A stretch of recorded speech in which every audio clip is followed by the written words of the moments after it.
Hello, Herndon. It's Mayor Kevin, and this is February's Minutes with the Mayor. On special location, I'm in Richmond at our state capitol. This is local government day, and so one of the important jobs of mayor and town manager and council members potentially is to come down and talk to and lobby all of not just our senators and delegates, but all of the senators and delegates on particular bills. VML, the Virginia Municipal League, we've just had a meeting. We've heard from several secretaries. So Secretary Bulova on Department of Natural Resources, Secretary Sickles from Economy. So we've heard about the budget and significant shortfalls or holes in the budget. And then we've also heard from the Virginia Housing Commission Executive Director Hoff.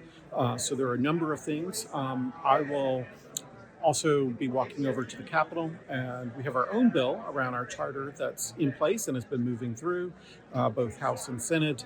But we have really big things to talk about as it relates to housing, zoning, for localities, certainly education and some of those concerns, and again, red light cameras and other abatement. So we'll circle back up in a few minutes over at the Capitol. I've come down to the Assembly's building and General Assembly and have stopped by for Senator Jennifer Boysko and Delegate Irene Shin. Both of them are carrying 20 plus bills this particular legislative season. So they are very busy. Met with both of them, their chiefs of staff.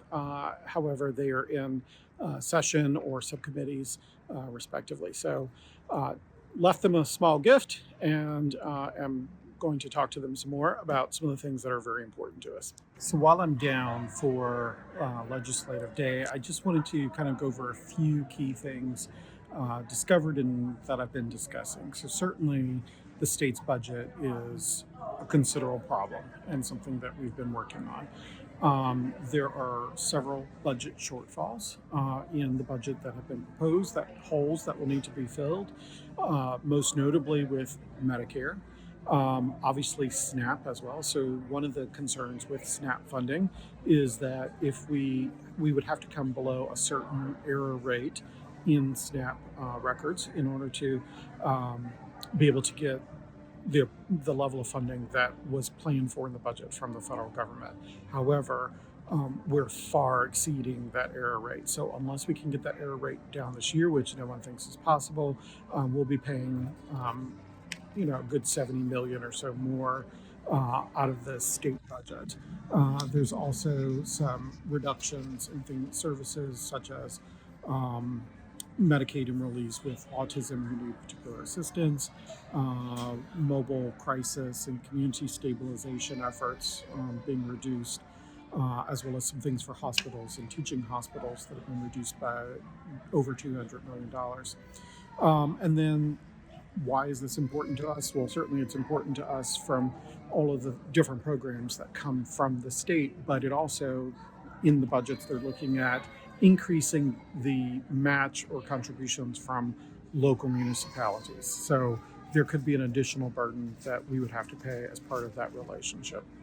A couple of key things I learned from Delegate Shin's chief of staff. There are meetings regarding a number of bills that are being put forward relative to our immigrant population. So things for protection of rights, protection against people impersonating police officers, using masks, and so forth. So we expect these to iterate and potentially merge into multiple bills or judicial actions, but that's also being processed. And then, of course, as soon as the session opened, several constitutional amendments were passed. Senator Jennifer Boysko did sponsor the reproductive rights bill, which passed. So that will now, all of these constitutional amendments will come before you as citizens to vote on. Another one, it was protection for marriage equality. So stay tuned. You'll be seeing those come up on ballot soon.